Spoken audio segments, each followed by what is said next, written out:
For thousands of years, elders and knowledge keepers have used stories to educate future generations. Stories and words can help heal our hearts and make Mother Earth a better place for all people. This is Healing Hearts. Hello everyone, welcome to Healing Hearts. I'm Tracy Koga. November is Addictions Awareness Month. And yes, addiction still has a strong grip on Indigenous and newcomer communities. So tonight, we'll hear stories and learn more about the knowledge on this journey of help and hope. This is Healing Hearts, but first, a message from our sponsor. So the Hive is a climbing and fitness facility, so we're bouldering only, which means no ropes or harnesses. We use mats for protection. But the four pillars of our business are climbing, education, health and wellness, and community, and those aspects all kind of come together to create like a 5-star climbing experience.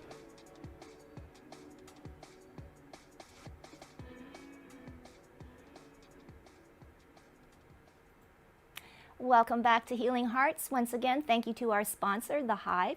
And I'd like to welcome all of our guests here tonight. And the topic may be heavy, but I just want to say that after our conversation, I hope that you and our viewers leave with a glimpse of something, a little gem, a little rock of knowledge, of hope, of support, and know that they're not alone, because I know that we're going to be saying that a lot tonight. So it's all about sharing your stories and sharing, I guess, how you can help and how we can help in this whole ugly world of addiction. So I want to welcome Lance, Amanda, Soraya, Clayton, and Hani. And I guess tonight I'd like to go to Lance first to share your story, Lance, but also to give hope that there is light at the end of the tunnel, right? Absolutely. For myself, I mean, I was an addict for over 30 years. It's funny that this meeting falls today. I mean, today's my 7th year of sobriety. Wow. So there's changes possible, right? So I've smoked everything. I've drank it all. I mean, and I've come a long way. I mean, my children are again in my life, and I've moved forward. I've opened a business. I've done all types of good things with moving forward, right? For me, the biggest thing was connecting with the culture and realizing my identity. That was the biggest thing I had trouble with, right? I was adopted, raised by a white family, so I lost all my culture. And once I reconnected, a lot of it came not easy, but easier than it had in the past.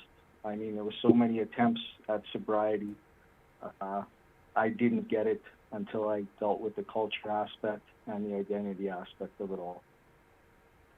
Oh, and that's so true, Lance. It has to come from inside. And like you said, so many times you tried and failed. When did you know that, okay, this time it's for real? Besides, I guess, coming to grips and learning about the knowledge of your past. I can't say that I knew that this time was for real, because you just don't know if it's for real, right? But the thing is, you keep trying, which is what I did. I just kept trying and trying again, right? I had good people around me, good supports. I taken every program under the sun. I mean, I had all the knowledge, I just never applied it, right? And I see a lot of people around me that are still active addicts, active alcoholics, and the one thing for sure is that we can't tell them anything. They're not going to change till they are ready. So for me, that was it. When I was ready, I changed, and that's all there is to it. And how, you said you have your children back in your life now. How is that relationship going? Oh, it's amazing. I mean, they're so proud of me for all the changes I've made. I mean, I've accomplished so much in 7 years. And they watch me, right? And they've seen all the bad. They've seen, all the good that's come from quitting. And, they don't have the addiction issues or the drinking issues that I had at their age. So, I mean, they've seen it firsthand, and that's just not for them. So I'm fortunate in that aspect. Wow. I mean, I want to hear more about your story.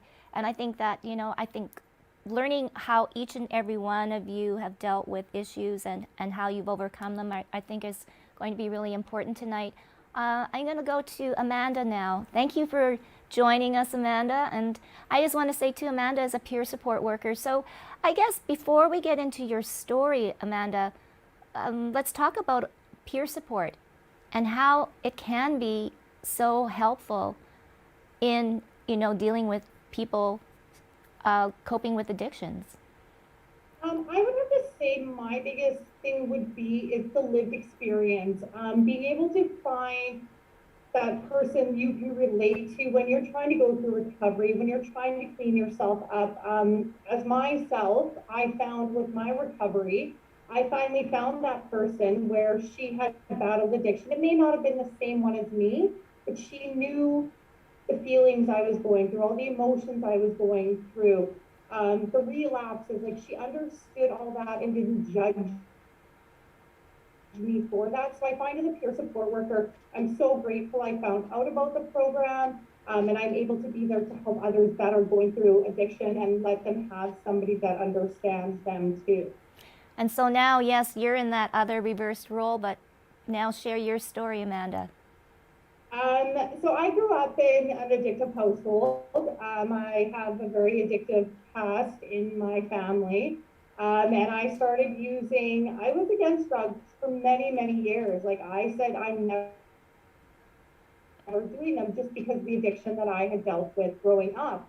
And it just happened so easy. Everybody else was doing it. So I'm like, okay, well, everybody else is doing it. Join in. Like they're doing fine. And then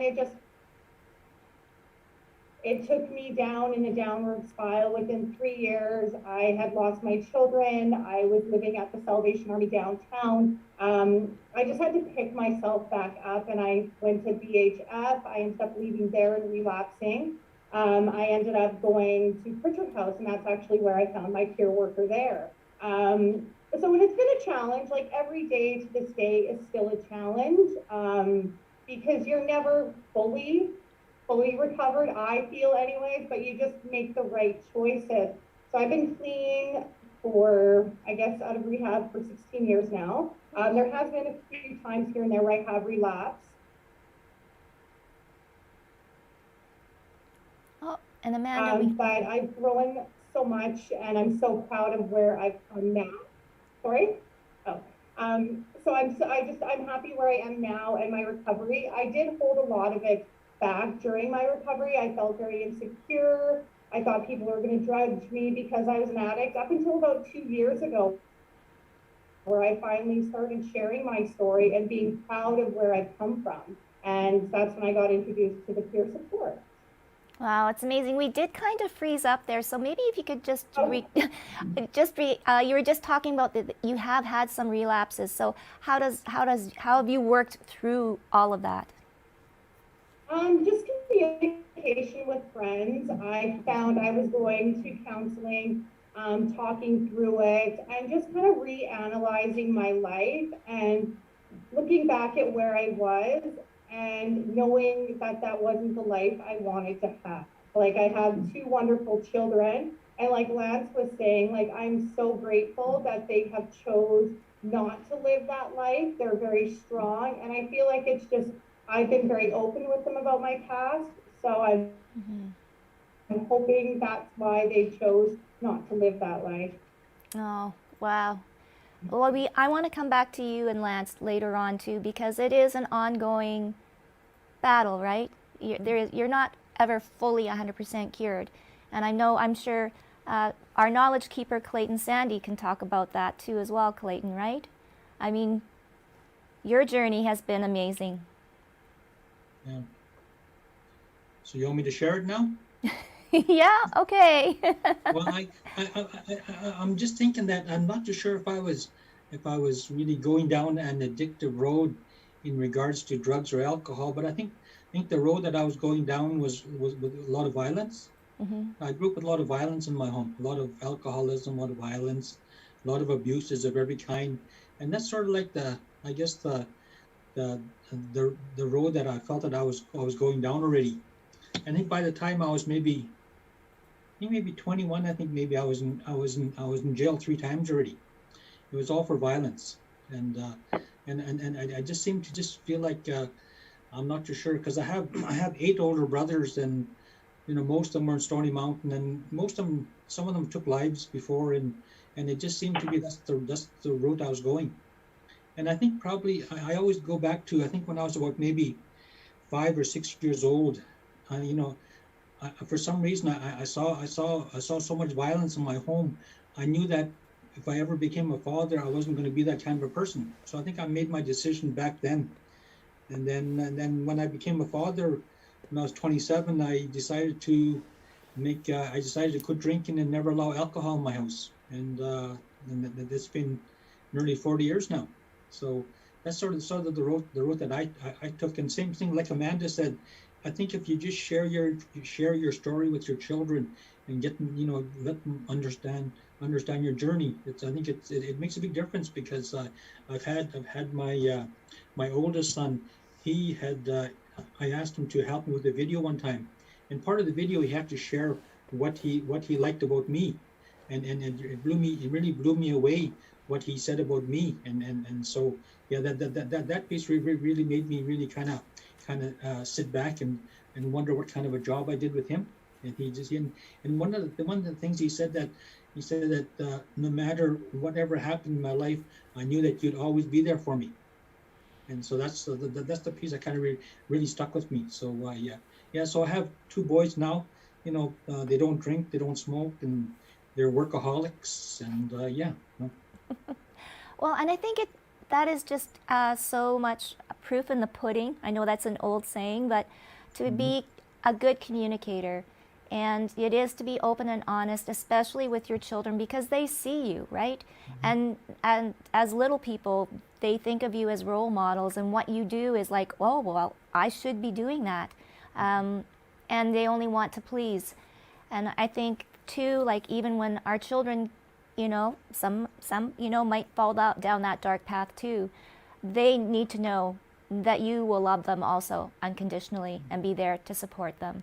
So your son was very, very astute in picking that up about you, and I'm sure that he will be like that with his family too, Clayton. So amazing. So Yep. I'll now, Soraya and Hani, Soraya, I'm going to go to you first. Your work with the Ethno-Cultural Council, a lot of the newcomer communities, pressures, and all things that, come to someone that's new to our city can be very, very pressing, right? And sometimes they are the first ones, or they are the vulnerable ones that get taken in by maybe not so nice people. That's just like one instance. But I guess for you, Soraya, you want to talk a lot more about life in the newcomer community and addictions and how it's affecting them. Thank you so much. Can you hear me? Yes. Yeah. Very well. Immigrant and refugees that come to Canada or to this province, they already experience a lot of trauma, war, violence, like lots of discrimination, because Canada may be their second home already, and they grow up and the only thing that they saw it's all just like violence and negative, and they come here and there is a lot of pressure to succeed. No matter what, you have to succeed. There is no, like as a young adult, the parents says there is no excuse for you to fail. Like why you cannot be the same as your peers that are English native speaker and they have a very settled lifestyle, and you are your parents working three jobs, and you go after school and working. So there is lots of pressure on young people to succeed. I say young people because most of the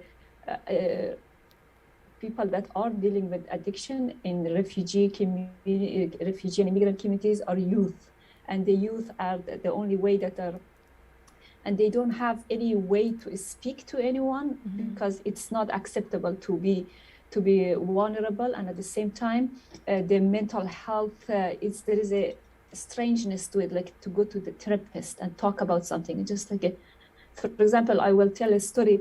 I grew up with this person, and we were little, and I'm from Afghanistan, so we were in war. So when the jets, the army jets comes down and like past the sound wall, it has a very strong noise, and we were playing outside, I was 6 and he was 4, and because of the fear, he was frozen, paralyzed, and then he had like a making his bed wet at night time, and he got a stutter language way of talking. So then we moved to a refugee camp, and in the refugee camp there was like some psychologists, and they had to take a long appointment, a waiting list, and they went and they said, okay, you should do this, you should do that.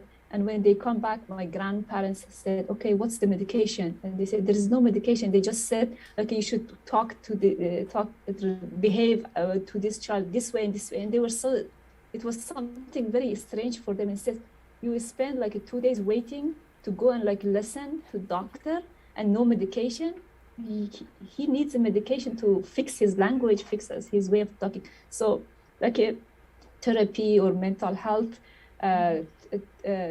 like practices is something still is strange in like newcomer communities in Canada. So I think most of the people that are, even though the rate in immigrant communities, the rate of addiction is low, but still it is something that it needs to be very addressed, and we need to, me personally, I think it needs to be, it has a lot of room for capacity building for immigrant communities to understand what is mental health, which is the kind of the foundation of addiction for newcomers. Mm-hmm. Okay, so I'm going to bring in Hani, our trauma counselor. Can you add on to what Soraya has been talking about? Yeah, good evening, everyone, and thank you for, for Amanda and Lance specifically for being such a generous to share your own life stories and life experiences. And I think it's, and also my thanks to my friend Clayton for his wise words describing there are other things as what we call underlying issues or reasons that drive people to either to addictions or to further mental health causes and different reasons that can be even their mental health get worse and become difficult to deal with down the road if it's not treated. But before I go even deeper into that, I would just want to say on a point that Soraya brought up, and that is the difficulties for us as therapists is to deal with people who have conventional way about health. So mental health is not physical health. You don't see anything visibly broken or damaged, so they can actually deal with it. And if you say mental health, it's already there's a stigma associated with it. There's always societal stance towards that. There's cultural expectation that comes with that. So there's a lot of loaded stuff comes with mental health. There's difference between mental illness and mental health. People still don't differentiate between the two. The people that expecting medication like pills and others for mental health, for the example that Soraya just shared, these are real things, and we still have some of it here, even in North America and specifically in Canada. We do have people who still think that if you don't give me pills or inject me, I would not probably heal. And so unfortunately, I personally cannot inject or give pills. But the only thing is we ask certain questions to deal with certain and specific parts of the person's narrative. And in my view, and from my own little experience, if the subject is addiction, I think it is either there is an underlying reason behind it, that there is a vacuum or a void in one's life that and filled by some substance or some resorting method to either alcohol or drugs or so on and so forth to fill that gap, or to numb something that is already existed. And so these are the two things. Like there are reasons for people to resort to certain things such as alcohol and drugs. And I think people in our society, they need to learn one thing, and that is when someone is struggling with alcohol or drugs or whatever the case may be with respect to addictions, the least is to stay silent if you don't want to say something useful. And if you want to do something, is just accept, don't judge, and support. That's probably the basic things that you can do to people who are struggling with either addictions or any type of mental illness. Mental illness is just part of life, and everyone is subjugated or going to face it. In our lifetime, we face these type of things. The only problem is that people are not fully aware of what mental health is all about. They don't really understand it, and therefore, when you don't know something, you become a little bit stiff to kind of even talk about it, never mind understand it. So you take a stance, you make judgment, and that's very specifically true to the newcomer population, and because the newcomers mainly, not all of them, many of them are coming from collective societies, collective cultures, where mental health is not something that is popular or something you speak about. The word mental, just the word mental, will drive this conversation out of the window and would not allow you to continue. Not every newcomer is refugee or subjugated to post-traumatic events or things in their lives, but it is also is not always a trauma base when we talk about the newcomers and their struggle with mental health. So you don't have to face trauma in order for you to open up or talk about mental health. Mental health can come in different shapes and different colors, basically, and depression, anxiety, and other psychotic disorders can affect everyone, regardless of your immigration status or your citizenship, your wealth or your social status. However, there are underlying issues and reasons. There are some people can be more impacted by mental illness than others, because it goes back to that support system and the socioeconomic factors that play in people's life. So I would say all what has been shared so far, it highlights some aspects of this large concept of mental health, but also specifically speaking, the addiction factor within the mental health and the struggle that people face. There are a lot of people who resort to self-medicate, and so they go to drugs and alcohol to deal with the very same things that I mentioned, to numb or fill, to numb pain that already existed, or to fill a gap that it's very persistent in their life, both of which are not healthy, but that's all what they have, and that's all what they know. So in order for us to actually support people with that type of things, and instead of making judgment and take a stance and socially reject them, it's try to understand those underlying issues and sit without judgment and understand what's going on and offer the appropriate support that they actually recognize as support. Mm-hmm. So I will leave it at that, unless there are further questions or other things related. Well, you always put everything so eloquently, Hani, but yeah, you're very right. It boils down to mental health and our well-being. I have actually a question for Lance and Amanda.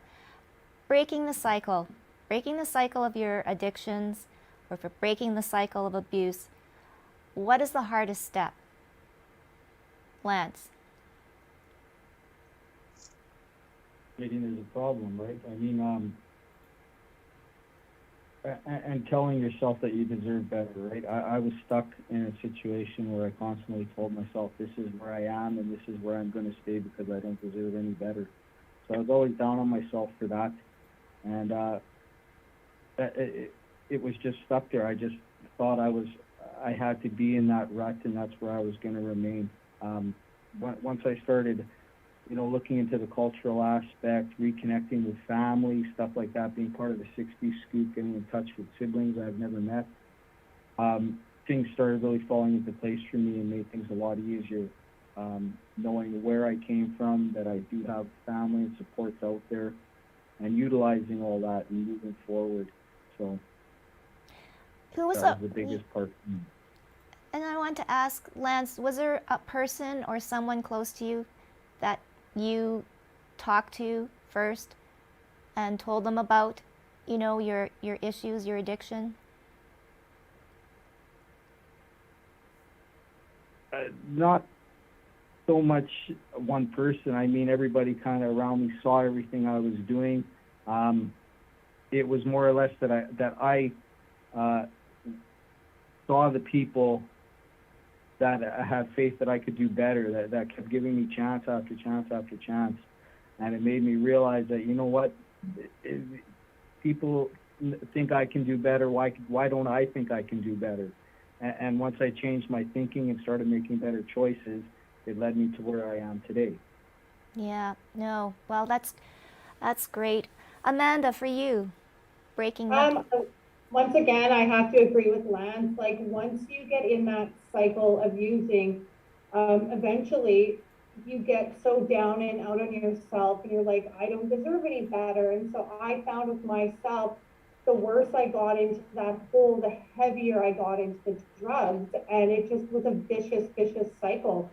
And then after losing my kids, it probably took me a good month of really using even worse, because I felt like I had no purpose. Like, why am I going to try to clean up? Just because that's an addict's mind, because you use the drugs to numb the pain. But in the long run, I finally realized, like, what am I doing? I have 2 kids out there that I need to be there for. And that's when I fought to get in to BHF to break that cycle. And then once I got out of BHF, that's when I relapsed and I used again. And I found that relapse, it was a couple days. It just opened my eyes, and I'm like, do I want to be back in that hole?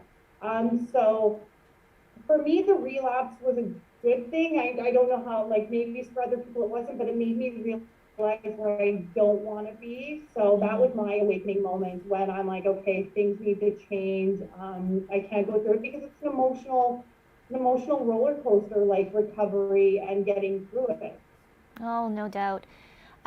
Soraya, Amanda was just talking about her own personal family. What have you seen in the newcomer communities and anywhere on how addictions, not only is it about the person, but is also about the family and care and people that care? How does that all affect the whole unit? I mean, to me, addiction, as Lance and Amanda said, it doesn't affect one person, but it affects the whole family that are as a member of the whole family unit. But it's much, I could not say, but if it's much harder, but it felt, maybe because I am more familiar with migrant and refugee communities, that they come and they only, like, they know only one, they don't have any other family members. Like, there is just parents and the children, and that's the whole family shatters, and they become isolated from the whole community, because there is lots of shame around it, because as Hani said, it's very collective culture. It's not like, okay, it's he or she is 18, over 18, and they could do whatever they want. It's just like there is a lot of shame and embarrassment for the whole family, and then for the community, the family become very isolated, and then the community also, it's become like, if there is like the number of addictive people in a community, it's also very embarrassing for the whole community to be known among intercultural communities to be, oh, they have lots of like addict, like, or the young people are very addicted. So it's because of the collective culture that is around, it's practiced in like countries. that coming, and also religion. The religion has play a big role in shaping the worldviews, looking at addiction or mental healthness. So it's to me, I think Aboriginal people or First Nation communities, I think they are the same thing, but because there is no network support for an immigrant family, it's felt much more harder or heavier. Would you agree with that, Clayton and Lance? No. I mean, there's communities out there that don't have any type of support whatsoever, let alone running water. I mean, so, and Indigenous people in general are frowned upon. You know, I work on Main Street every day, and I see people affected by addiction on the corner right from where I work, and I watch them get passed by. I watch them get spit on. I watch people disregard them like there's no tomorrow. I mean, I think it's the same all around. You know, you just don't. People are judgmental all the time, and that's the biggest part of it, right? Hani was saying about compassion and stuff like that, and I'll tell you, there's not enough of it going around. You're frowned upon. You know, people just don't want to even notice you're there. Clayton, do you want to add? I think our issues probably started when the first non-native person came to this country, and I think we've been suffering ever since then. And I feel it's gotten worse, and it, like, you know, 1876, when they created the Department of Indian Affairs, they basically created it to help Native people get on their feet. And where are we now?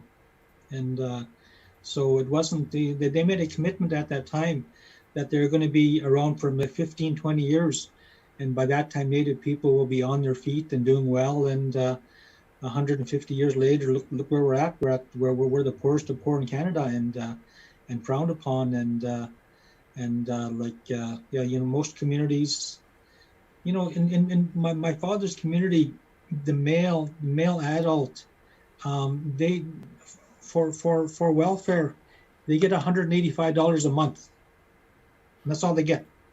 Yeah, can you imagine that? And like, of course, because you live on a reserve, you don't have to pay rent and hydro and water and that, but that's all you get for welfare is $185 a month. So that's what you have to live on, you know, for forever. And yeah, so people don't realize that until they actually, you know, come into our communities and see what it's like. And it's yeah, so it's difficult. And I worked in government for 40 years, and you know, just to hear my non-native colleagues say so many things about Indigenous people would kind of blow my mind, as to just like they're living under a rock all their lives and don't know anything about us. So yeah. Well, it sounds a lot. Soraya, did you want to add something? I think my point didn't. I apologize if I offend you guys, but what I said, what I meant is just like the emotional impact in a, because I said I am very close to a family that they are dealing with addictive family members. They cannot go back to their home country, and they cannot live here also, and also they have a language barrier that they cannot go and take the services, even though right now they're providing with the interpreters and stuff. But I apologize, I didn't want it to make any offense to you. No, I think it was well understood. I mean, and as you know, as a newcomer learning about Indigenous culture, Indigenous peoples, and the history now, the real history, it is tough. And we do have a lot of work to do. And I think too now with the immigrant communities, I do have a question. I might give it to Hani, because I know, Hani, you probably want to answer back and forth with Soraya and what Lance and Clayton have said. But you talked a lot about mental illness, mental health. Okay, so addiction, is it a disease, or is it a choice, or is it perhaps a symptom of mental health or trauma, mental illness? Okay, well, this is one of those questions that it's interesting. I can come up with a few answers, but before I go there, I just want to cement the point that Soraya tried to establish. And that is, I think, even though the pain can be similar, the suffering is very different. So the pain is similar, but not the same. The indigenous experience is unique, and and the only people can speak about the suffering that is associated with that pain is themselves, to express it in a way that makes sense to them, and to kind of describe that pain. And it goes to with everyone. So the newcomers, they have certain pain, certain suffering, certain struggle, but it cannot be exactly the same. It's not the same. It's different. Different factors, different dynamics, different settings, and so on and so forth. So that's probably a point needs to be established. And the reason behind it is in using the experience of pain to mitigate and deal with the suffering in an alliance type of work. So learn from one another to soothe one another in an understanding one another.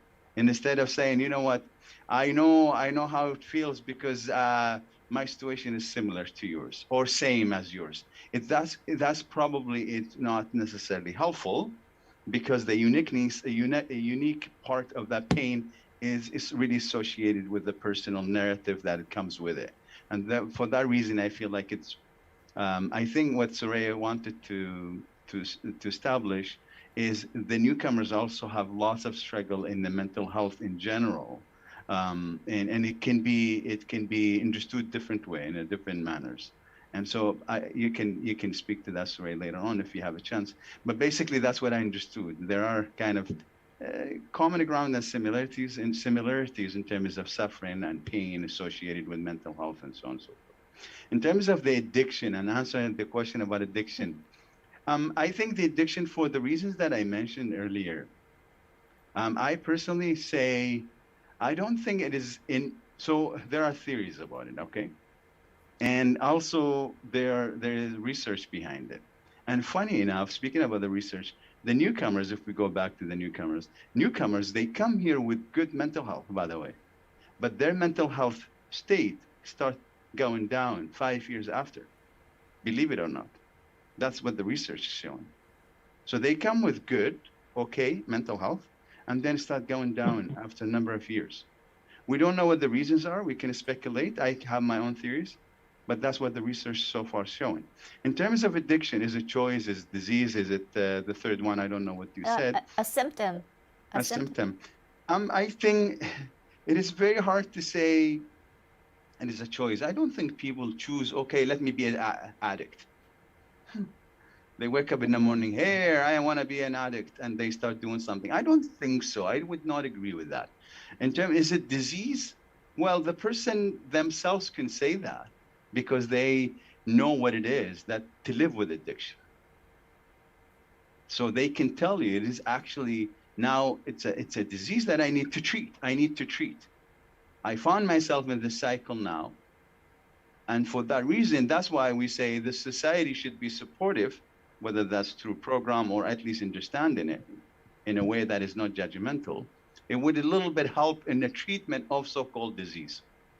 The other one, symptom, it is symptom to other things. I would say, as I said, symptom to maybe the socioeconomic factors, to marginalized way of living, to unprocessed pain and a trauma. The intergenerational trauma impact not only the people that they suffer from the trauma, but also those who they care for. So if you have children or family members, they get impacted by that. And so now you have trauma layer 1, trauma number layer 2, 3, and so on and so forth. And it goes on and on. And so basically, addiction cannot be simplified by me sitting here and saying, oh, maybe let's put a title or name to it, and we call it such and such. But that's my take on it. It is, if it's a symptom, it's a symptom to the factors that we mentioned. And if it is a disease, the impact of it is being felt by the very same people that did not choose that lifestyle for themselves. Okay. So I would say that's at least my understanding of what addiction is. Well, thank you.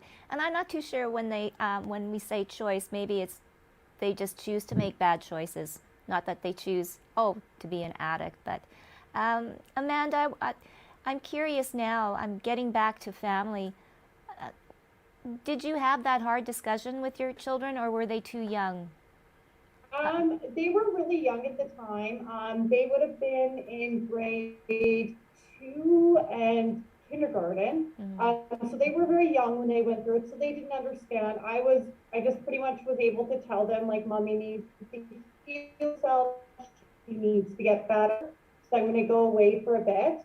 Unfortunately, it wasn't that peaceful. There was a lot of stuff that went on between that, which probably caused a lot of trauma in their life. But once they got to a certain age, I think they were probably in grade 9 and grade 6, Mm-hmm. where I felt comfortable enough to start opening up, explaining to them why I was gone. I didn't share what my drug of choice was at the time, just because I wanted to weed it into them. And so now they know my whole story, like they know everything, which makes me very grateful, because now they see how much I fought. And I struggle, like I said, every day, and they know what I'm battling, and they've seen me, and they see me as a warrior, that I fought through it. And they're very proud of me for sharing that story, which makes me feel very thankful for sharing that with them, because they're not drinkers. They don't do drugs. And like, I'm very grateful of that. Like, knock on wood, it stays that way, because it's such a crazy world out there. So I'm just praying that it keeps going. Well, okay, and Lance, I want to get you in on this. Kids now, and even Soraya too can comment in the newcomer communities. They're exposed to everything, and even as a parent, you constantly worry. Do you have any fears that, you say right now they don't want to do drugs. They've seen how both of you have come, how far you've come. But do you have that fear that maybe one day? Absolutely. I absolutely have that fear. I mean, they're young. Mistakes are going to be made. They're going to get hurt. They're going to try to find ways to deal with emotional traumas and other things like that.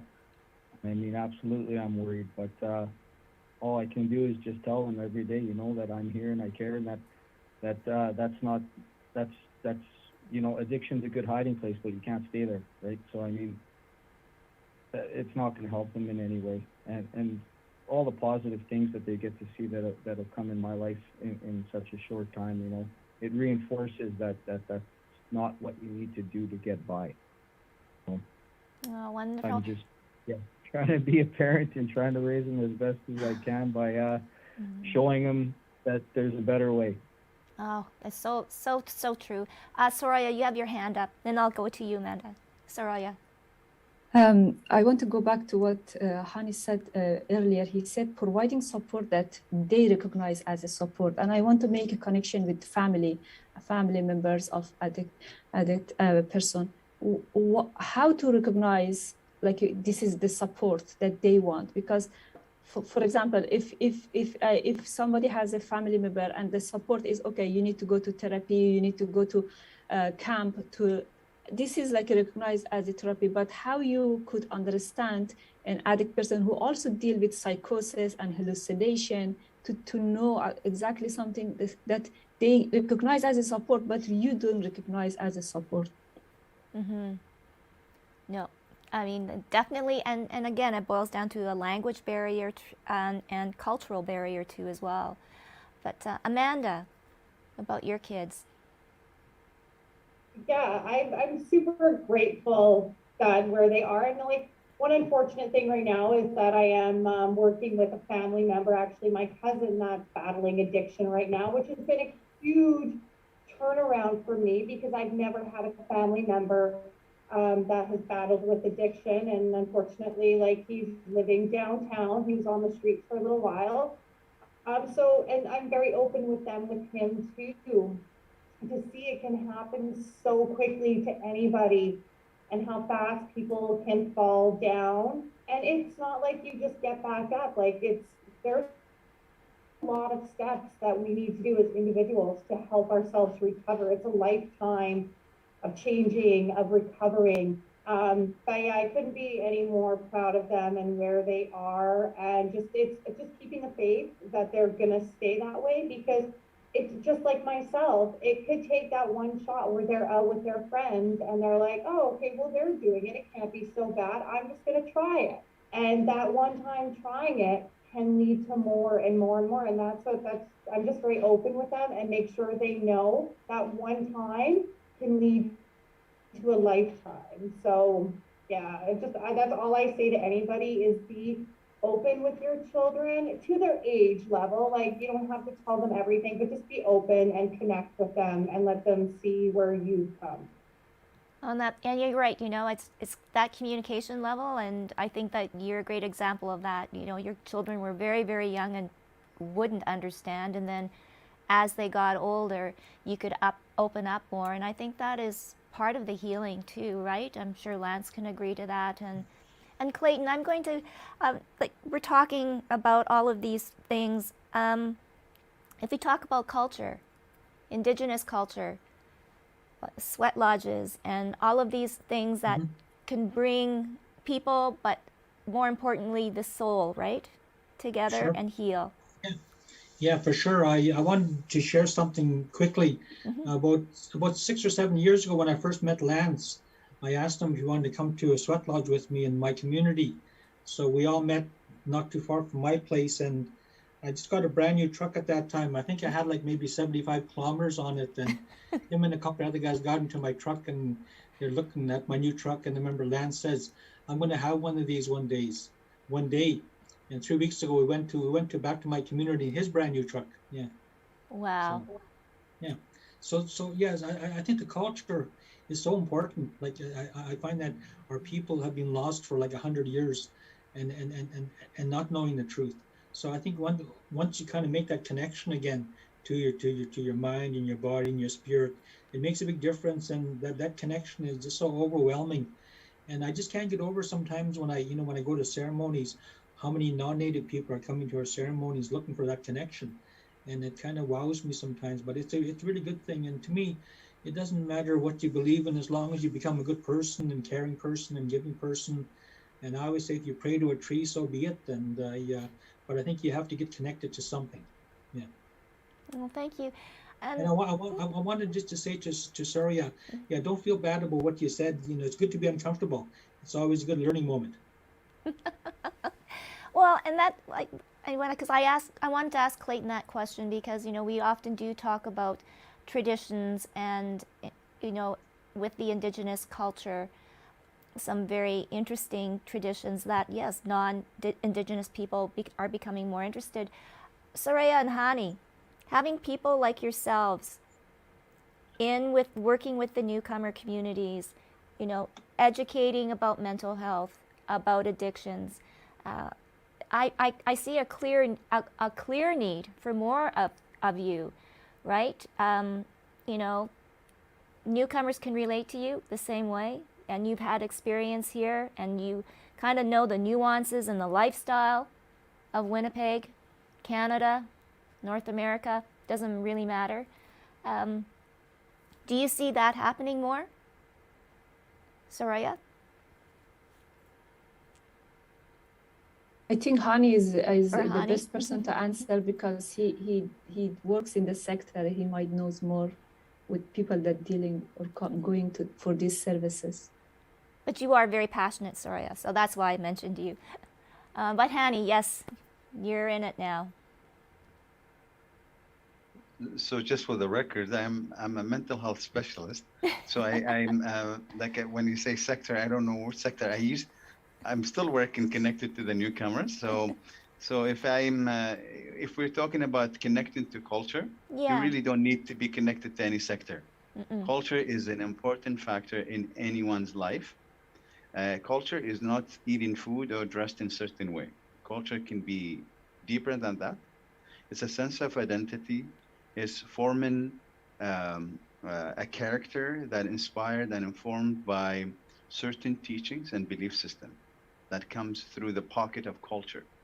And for that reason, culture is not necessarily associated with the newcomers only or indigenous people, because lots of people, when we talk about culture, they we tend to go to groups that they see specific symbolic cultural items presented either in festivals or events and so on and so forth, to see there's color, object, there's something that can remind them of culture.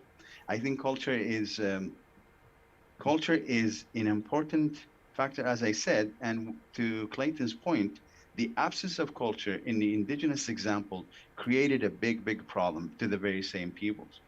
And that absence of culture, or just thinking about the gradual disappearance of culture in the form of assimilation, in the newcomer example, it creates lots of anxiety with parents towards their children being lost.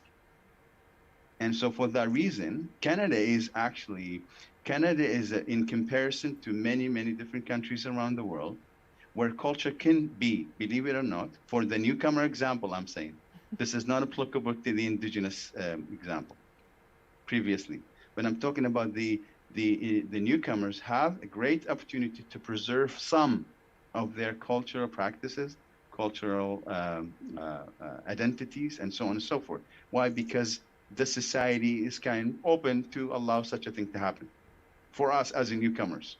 So I can call myself, I'm such and such Canadian, and I speak English and another language. I practice my spirituality, my religion. I can be Muslim Canadian, and I have no problem. No one is going to come and knock on the door and say, change your religion or your faith. No one comes and say, do not celebrate such and such. There's a freedom of belief and culture exist here in this country more than the countries that we came from. Mm-hmm. We have to be objective, we have to be fair, and to say what is right. And I think I personally speak from my own experience and also the experience of others who I'm very familiar with. They practice their own religion and culture freely and better, actually, in a better form here in Canada more than their countries of origin, believe it or not.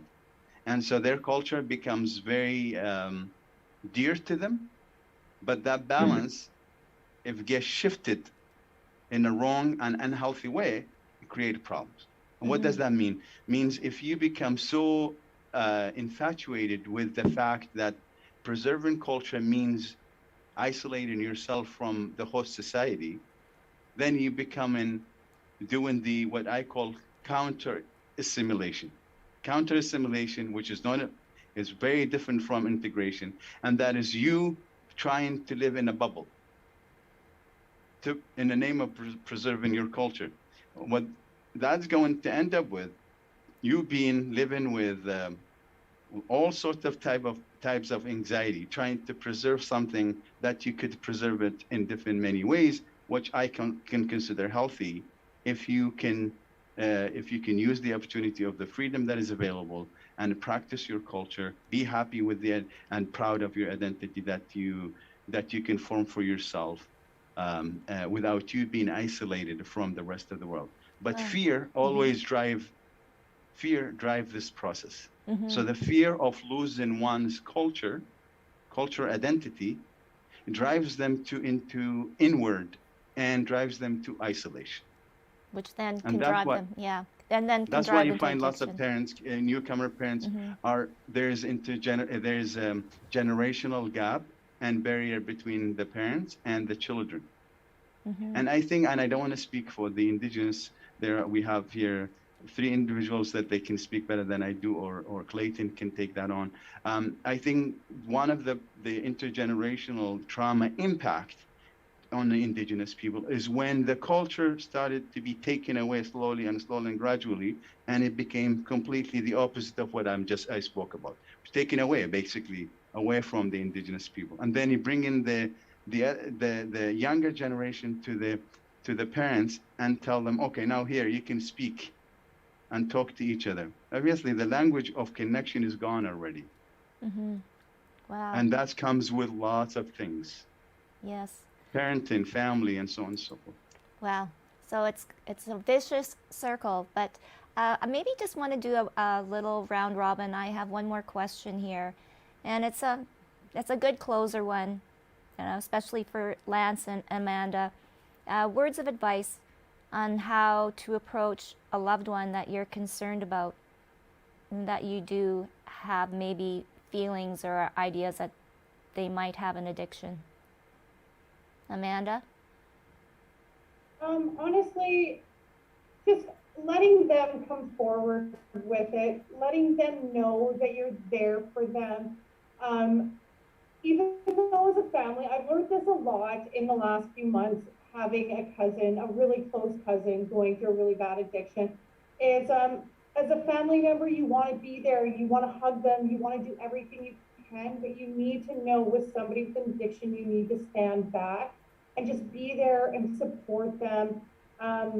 If they have a win, just tell them like, hey, you're there for them, you're doing a great job. And just ask them if they need any support, like what you can do for them. Because like we were saying earlier, is that you can't change anybody. They can only change themselves. We just can only be there to support them and help them with their recovery. So that's my best advice. Just be there and support, and don't try to push them, because if you're going to push them, they're going to stand back and push their feet in the ground, and then you're going to lose that connection. Lance? I think the most important thing, as Amanda said, is support, letting them know that you support them. Another key thing is knowing the difference between enabling and helping someone. I mean, a lot of people are out there, they think they're helping you, and you know, they're all they're doing is just, you know, allowing you to live in your problem, and we can't do that. Well, that is a very, very important point, Lance. Definitely. Clayton? I don't know. I think I agree with both Amanda and Lance, and I think that the biggest factor for me is, just allowing them to stay there and just being there. And I always believe, standing in your truth is, the best thing you can do, and basically be as truthful as possible without pushing people further. But let them know you love them and you care for them, and you'll always be there for them. Something like that. Yeah. No. Well, thanks. And Soraya? I don't know. I don't have I'm not in the position to give advice, but it's a wish that there would be more conversation and there more dialogue between generation, between communities, between family members. This is a wish that we could have more and we could practice more. Well, definitely. Well, hopefully we can continue this conversation on Healing Hearts. We would love to, start that conversation. That's so, so important. And Hani, I don't know, is there anything else? I think they pretty much cleaned up. Yeah, no, I think it's in terms of supporting someone struggling with addiction, I think knowing resources too is really, really important. Like I personally did not know there are so much resources that are available. Lots of resources. Now, when I say available, that doesn't mean culturally accessible. It can be different for different communities, different groups, but there are lots of resources. Trust me, a few years back, I can't remember exactly when, maybe 2 years or so, when I was asked about someone who from the newcomer communities was struggling with severe psychotic disorder, is very, very damaging to himself and to his family. We were looking for resources. I didn't know where to go in terms of resources because the situation was really, really difficult to deal with. But now, as we speak, I got to learn that there are resources available for that young person who could have been helped. Had I had the chance to learn about those resources. I'm in the field. I'm a therapist myself, trained in this area, but I didn't know certain resources. So imagine a person who lives in a society struggling with addiction, struggling with life and living. How do they know all of these things? How do they know the resources? So to stitch all the pieces up, what Soraya said of dialogue or conversation is needed. I'm thinking whatever resources that the formal system in the mental health, formal system, it should be available, accessible, available. When I say accessible in terms of knowledge sharing, so the public know about it and they know that these programs exist. I'm now through my current role trying to bring some of this information and share it with the practitioners who actually offer mental health support to newcomer populations and others, and hopefully that flow of information is going to be more available and also stronger and bigger in the future, so the society can benefit from. And then we will move on to the cultural piece, like the cultural, maybe communities can get empowered and create their own cultural healing practices. Well, that's a definite idea.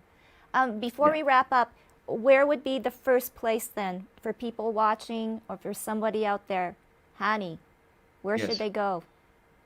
Just Where what? do they go? Yeah. Where? If they are newcomers, because I'm being very technical here because of my role. If Mhm. they are newcomers, the first place they call Aurora, then I will get to know about it, then I will navigate the system for them. I will come back with the resources. If they are from other, let's say, from the rest of the society, it's also okay. I will take that as a volunteer role. I will bring that information for the people who need it. And also there are people, I'm very sure, in within the mental health system, if it's not my area, I can connect them to the people that actually can deal with these type of requests. So that's the Aurora Family Center, correct? Aurora Family Therapy Center, and Yes. also I will be play a role in terms of connecting the information to the individual. If it's within my limit, I'll do it. If not, I will find someone that I know, and I trust me. There are so many people, so many Okay. resources available, and need just a connection. Okay. Well, thank you again, everyone.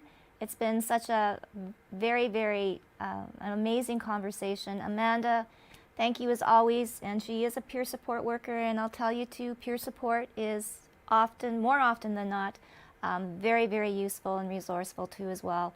Soraya, it's so nice to meet you, and I would definitely like to connect and start more talking in our newcomer communities and welcome them too.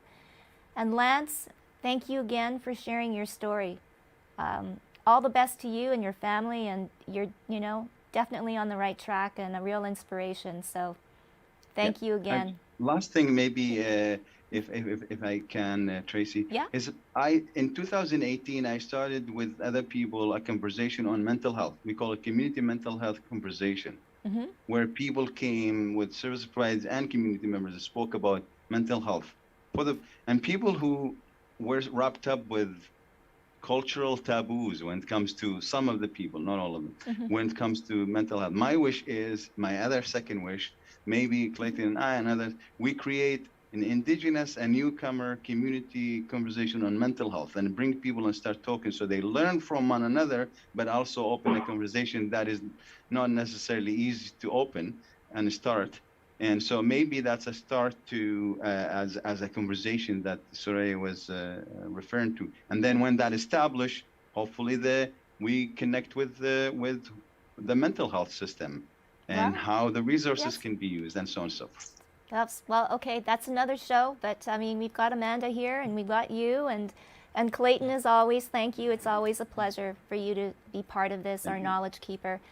I guess everybody, be aware, love the people that you're with, but also, know that you're there for them, and that they're not alone.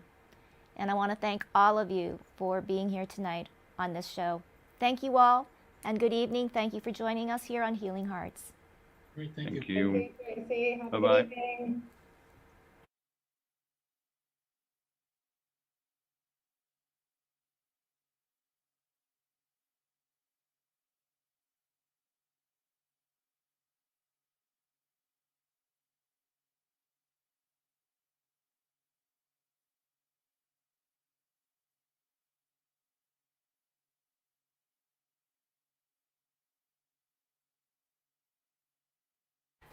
Okay.